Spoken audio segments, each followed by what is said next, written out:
Hey everyone, it's a new month, it's a new quarter, and I'm going to show you how I plan my projects. Hey everyone, Michelle Gourmet, your marketing consultant here, and I am excited. We are in a new month and a new quarter. As of today, it is Monday, April 5th, 2021, and these are my plans. These are my goals, right? So I cannot take credit for this Gantt chart that you see behind me. Several years ago, I went to Action Business Coaching Workshop where obviously I got this chart as well as a workbook, and we literally worked through our goals for that quarter. This was several years ago, probably 2015, 16, somewhere around there. But this chart alone has definitely seen a return on its investment. I've been using it pretty much every quarter. Now, I'm not perfect, but I have definitely been using it every quarter. Plus, I get tons of compliments on my Zoom calls. Like, you seem so organized. What's there in the background? So this chart serves me well. So I want to take a moment to walk you through on how I plan my business, my projects on a quarterly basis. Now, to save a little bit of time, I already have everything filled out. So I'm going to walk you through the process. So here on the side, we have our goals, which your goal can be based off of your project, category, department. It just depends where you are in your business. And I know I'm going to be in and out the frame, so just be patient with me. On the top, this is 13 weeks. So we have week 1 starting today, April 5th, all the way to week 13, which is June 28th. Okay? So what you want to do is, and I've helped friends recreate this. Some people just do it on a project, on a regular poster board, probably like 2 altogether. So you can do 4 weeks at a time, 8 weeks, or of course the 12 to 13 weeks. Okay, and for me, obviously, I made the mistake initially writing on here, but it's best to use the stickies because then you can move things around, you can rearrange it as you seem fit. Of course, you can add and delete. Some things are going to stay the same. That's why you see different colors, because I had articles on launch from a previous time when I was creating this board. Okay, so what you want to do is think about all of your goals for this quarter. Your goals, your departments, if you have, if your business is so big and you have different departments, different teams, maybe goals for each team. And of course, like I said, different projects that you may be juggling.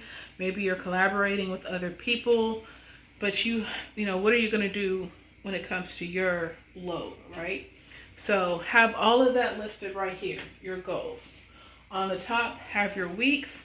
So open up your calendar and write my week starts on Monday, so I have every Monday here for the next 13 weeks.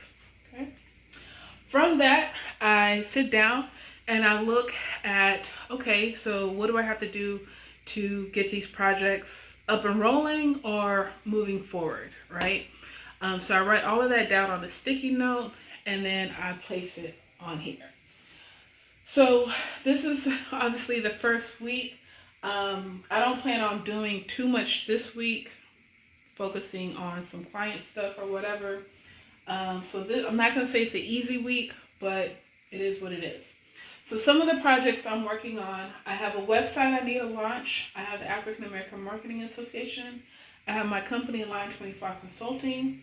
I have a second website I need to launch. I have my personal brand, michellegourmet.com. And then I have my personal stuff as well. Personal, literally meaning things I need to do as a person, right? You're a person, I'm a person. Now, for me, this is really important to have my personal stuff on there. And the reason why is because we hear it all the time where we take out our phones, we look at our Google Calendar, and we have this white space and we're like, hey, I'm free, I can do it, where we really need that me time, right? So I know that I need to put my personal time in there because it can, depending on what I need to do, it may affect my business stuff, and I'll show that to you later, okay? All right, so I'm not going to do anything this week. So April is really focused on me getting this website launched. So starting next week, I need to complete the form. Now the form is going to help me gather content in order for me to create the website. So while I create that form and I get it out there for people to fill out, I'm going to move on to creating product 1. The following week, product 2, and then by the beginning of May, I need to launch. Now I'm going to show you something. April seems jam-packed, and the thing is, I've tried to launch this website before. I haven't had any luck. So I have things that are created, but I need to kind of go back and put the finishing touches on it, right? So it's not going to take me as long as before, because if not, I would need to put spaces, in between. Maybe product 1 would take me 2 weeks, and then product 2 would be here, and then launch would be here, or something like that. Okay. So on week 2, I'm going to create the form for business, for my business website. I don't have anything else going on project-wise on this board. Anytime I complete something, I put the date, right? It lets me know I knock it out. It's kind of like a check off the to-do list. When I have the date, I know I've accomplished something and I'm moving forward, okay? Week 3, I'm going to have a busy week. I'm going to do product 1 for the African American Marketing Association. I'm mailing out items, and then I need to get my taxes done, right? I may need to do that this week, but we'll see how that goes, right? Week 4, product 2 for my website. For my business, I need to do the outline for my white paper. And then personally, I need to go to I'm going to go see the dermatologist. So why is that important, right? So for me, I plan on getting a chemical pill. So if I do that, I'm probably not going to be Zoom friendly. Right? So I'm not going to be Zoom friendly. So I know when I get to the end of April, unfortunately at the end of the month, my Zoom calls tend to slow down anyways. So when I'm looking at this chart, I know not to plan anything. Okay. So fast forward, May. It looks a little bleak, but it's not. The beginning of May, it should be a big month, right? I want to launch this website and I want to release a book. Okay, so once again, it's one of these projects that I've started in the past. Shouldn't take me much time. Put the finishing touches on it and launch it. Okay, now so once I launch that book, now I can pick up another project, which is my second website. Right, I can start focusing on the copy, and then by May 24th, getting the articles, and then by June, first week of June, I can launch, okay? And if I'm not comfortable with that, I can move it, right? That's why it's so important to use stickies, because you can move that around. So I want to show you something. So I've been thinking about it, but I really haven't planned it. Middle of May, I want to take a vacation, okay? So the thing is, I don't know what day yet, but I know that week of May, as of now, I want to take a vacation. So if I'm able to release my white paper on Monday, May 17th, or before then, I know if I go on vacation Wednesday the 19th, I'm good. I have nothing to worry about. Now, I might have some phone calls and some emails getting some new business, but at least I know I can take a vacation on peace. And because of that, I don't want to do anything else that week, right? However, I'm currently working with someone on hiring an assistant.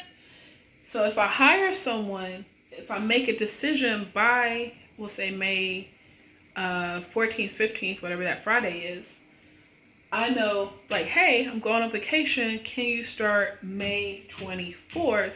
And then that way I'm available to train them moving forward. And of course, Memorial Day is on May 31st. But, I always think that's have a good soft week of training someone. 3-day weekend, come back ready to work. Okay. And then in June should be a fairly, you can never say it's a light month, because keep in mind, you're still maintaining things on a weekly basis, right? So I'm still maintaining websites. I'm putting up blog posts. I'm still sending out invoices, doing balance sheets and income statements at the end of the month. I'm doing cold outreach and Zoom calls in between. All right, so you have to be careful on how you schedule these projects and the significant task in between, right? In June, the plan is to launch the last website, right? So I'm going to be focused on that. I'm trying to get 2 websites up in the next two months, pretty much. And then if I get good feedback from the white paper by the end of June, I will focus on the actual book outline and start that process, which is perfect, because then we go into Q3, and that third quarter, I'm probably going to be really focused on the book, right? So I'm maintaining all of these websites. Hopefully I'm hiring an assistant and even a web manager. That's something that's been on my mind as well. But then Q3, the plan is, if I do all of this correctly, the money's coming in, and then I can just focus on my book. So that's been the 2021 plan. Whew. I got work to do, but I can do it. I believe in myself. I can do it. So I thank you for your time. I just wanted to show you how how the craziness in my mind works. Show you how I kind of plan my business, my life on a quarterly basis. It's not easy. I'm not going to say this is foolproof, because it's not, but it does help. Actually behind the camera, I do have my computer, and I have another calendar, just a regular calendar. So anytime something's coming through, I'm looking at the calendar. I have my Gmail calendar, my Google calendar up. I turn around, I'm like, okay, what does this look like? And this can be a whole nother video, but I'm really good on short-term projects, right? So what is a short-term project for me? Oh, you want me to speak April 8th? Okay, boom. I can dedicate 1 to 2 hours for your event, maybe another 2 hours, excuse me, another 2 hours getting presentation material together, depending on the type of event. Boom, I'm there. I don't take a lot of long-term projects because of this right here, right? So I know it's a lot, but the best thing we can do as entrepreneurs, as creatives, is organize our thoughts. We have to organize our thoughts. We have to let the ideas flow, and we have to manage our money. That's the only way we're going to grow. Now, you can define growth if you want to be, 6 figures or a mogul. That's up to you. It's all about happiness and lifestyle. But we have to do those things in order to move forward and reach the level of success we desire. So if you haven't already, like this video, subscribe to this channel. There's more videos to come. I'm so excited about this. Make sure you connect with me definitely on here. Like the video. Thumbs up, right? Boom, boom, boom. And subscribe, and then go over to Instagram and follow me and be like, hey, I saw your YouTube. Drop in the comments, what are you working on this quarter? How can I support you? Let's create a community. I believe in you.